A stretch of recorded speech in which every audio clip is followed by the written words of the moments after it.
Esther 8. That same day, King Ahasuerus awarded Queen Esther the estate of Haman, the enemy of the Jews. Mordecai entered the king's presence because Esther had revealed her relationship to Mordecai.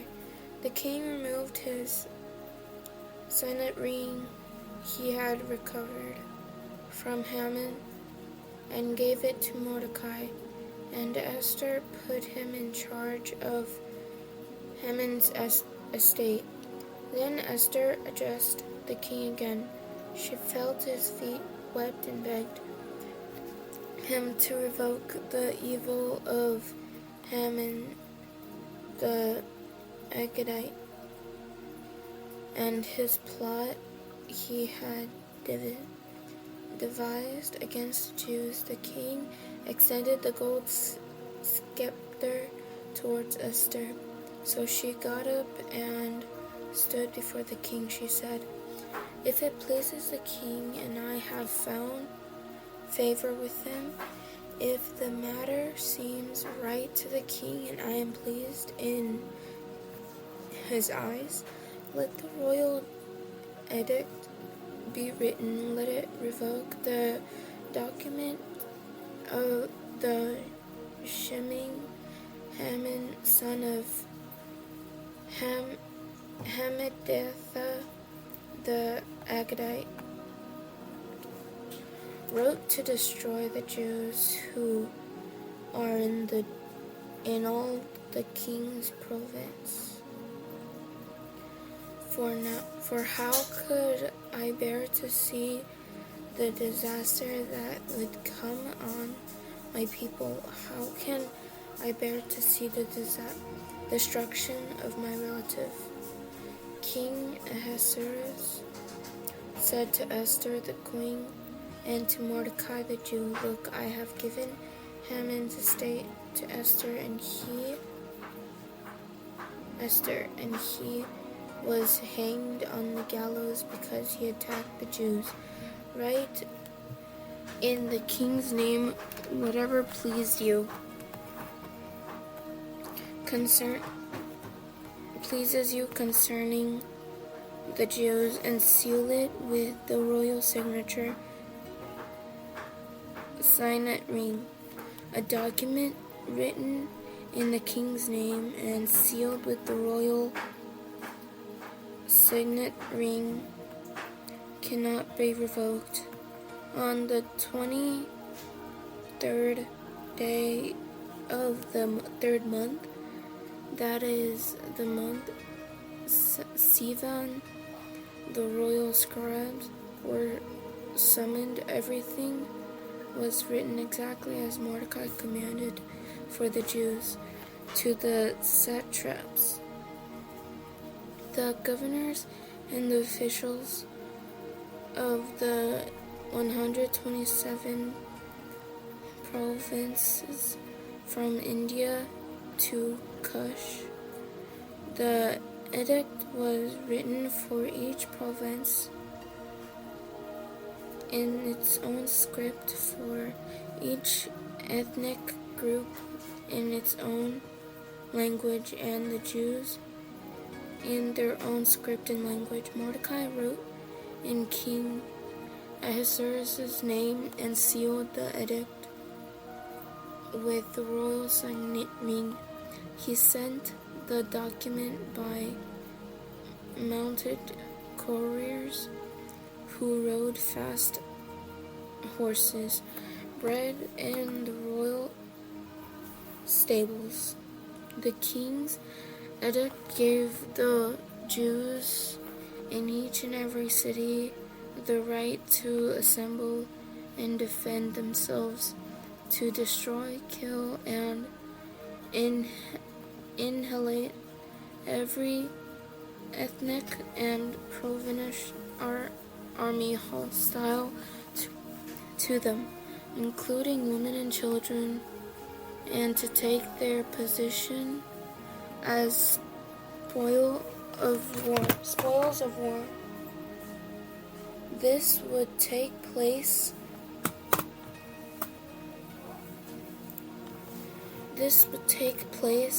on a single day throughout all the province of King Ahasuerus.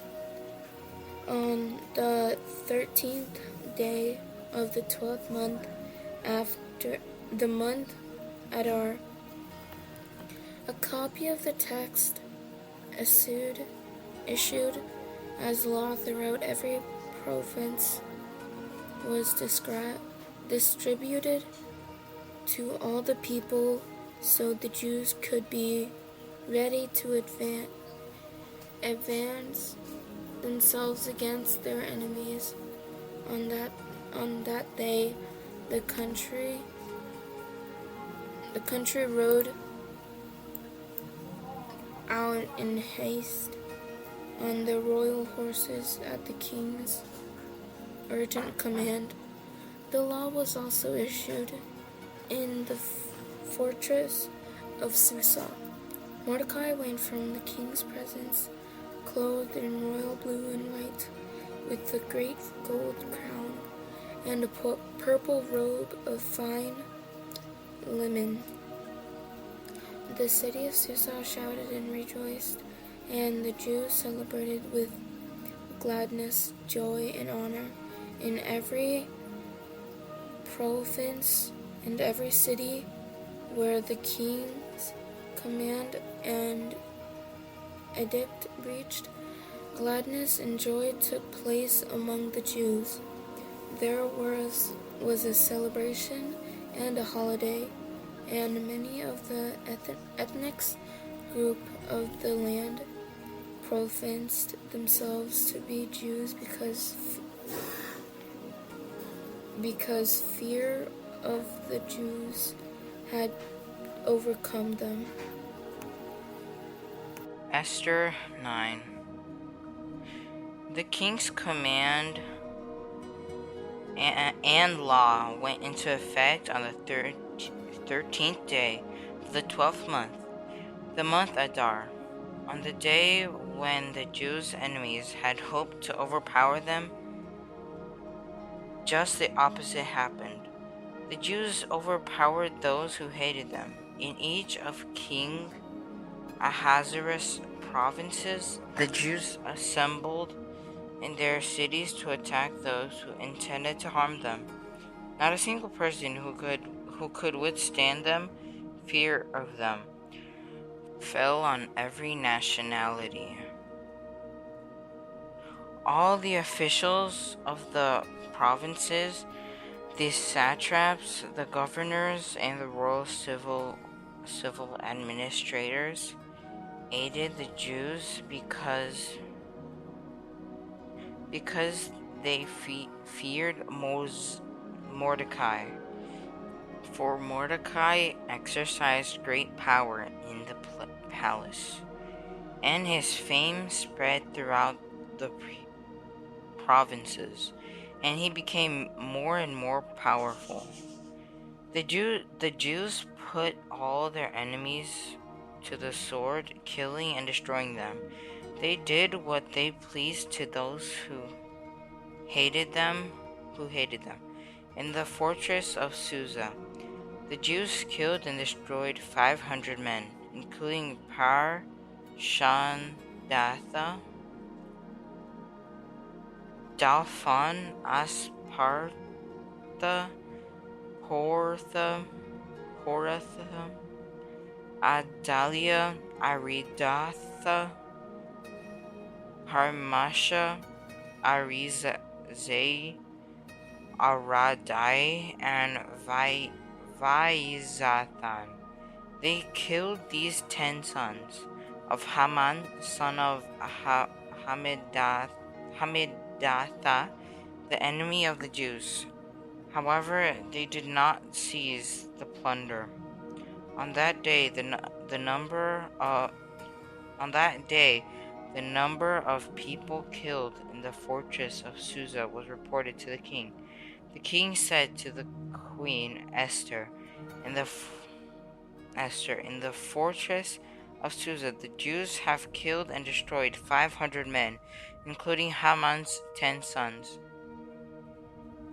What have they done in the rest of the royal provinces?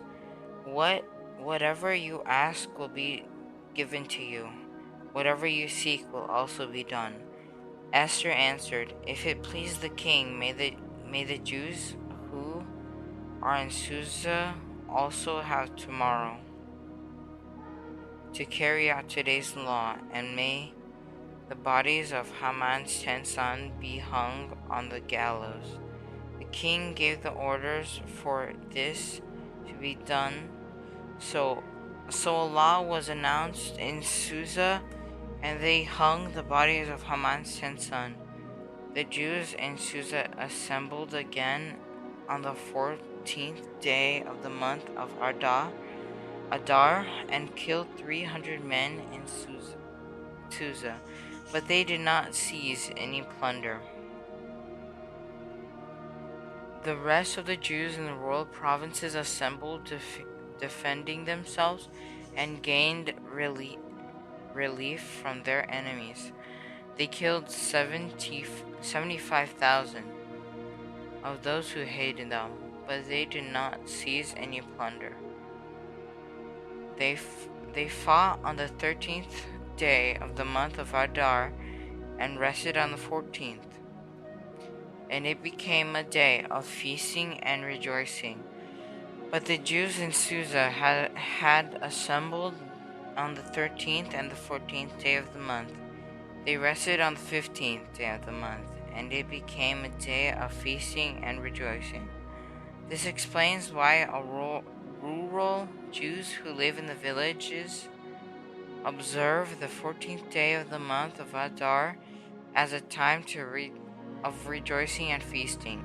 It is a holiday when they send gifts to one another.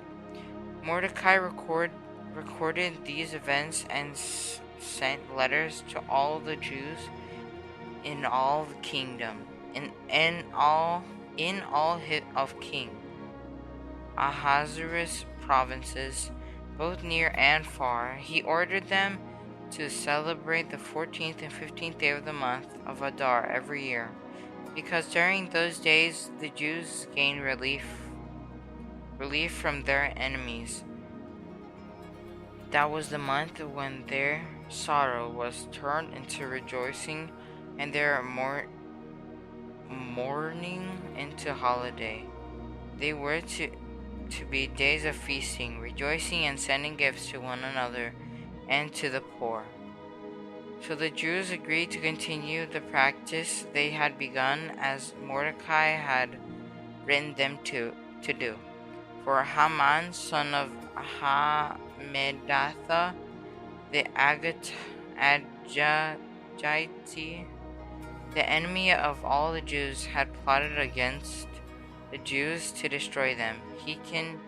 He casts the pur, that is the lot, to crush and destroy them. But when the matter was brought before the king, the commander, by letter, that the evil plan Haman had devised against the Jews returned on his own head, and that he should be hanged with his sons on the gallows. For this reason these days are called Purim, from the word pur. Because of all the instructions in this letter, as well as what they had witnessed and what happened to them, the Jews bond themselves, their descendants, and all who joined with them, to a commitment that they would not fail to celebrate these 2 days each and every year, according to the written instructions and according to the time appointed. These days are remembered and celebrated by every generation, family, province, and city, so that these days of Purim will not lose their significance and Jewish life, and their memory will not fade from their descendants. Queen Esther, daughter of Abihail, along with Mordecai the Jew, wrote this second letter with full authority to confirm the letters about Purim. He sent letters with assurances of peace and security to all the Jews who were in the 127 provinces of the kingdom of Ahasuerus, in order to confirm these days of Purim as their proper time, just as Mordecai the Jew and Esther the queen had established them, and just as they had commanded themselves and their descendants to the practices of fasting and lamentations. So Esther confirmed these customs of Purim, which were then written into the record. Esther 10. King Ahasuerus imposed a tax throughout the land, even to the farthest shores. All of his powerful and magnificent accomplishments, and the detailed account of Mordecai's great rank, with which the king had honored him, have they not been written in the book of historical events of kings of Media and Persia? Mordecai the Jew was second only to King Ahasuerus. He was famous among the Jews and highly esteemed by many of his relatives. He continued to pursue prosperity for his people and to speak for the well-being of all his descendants.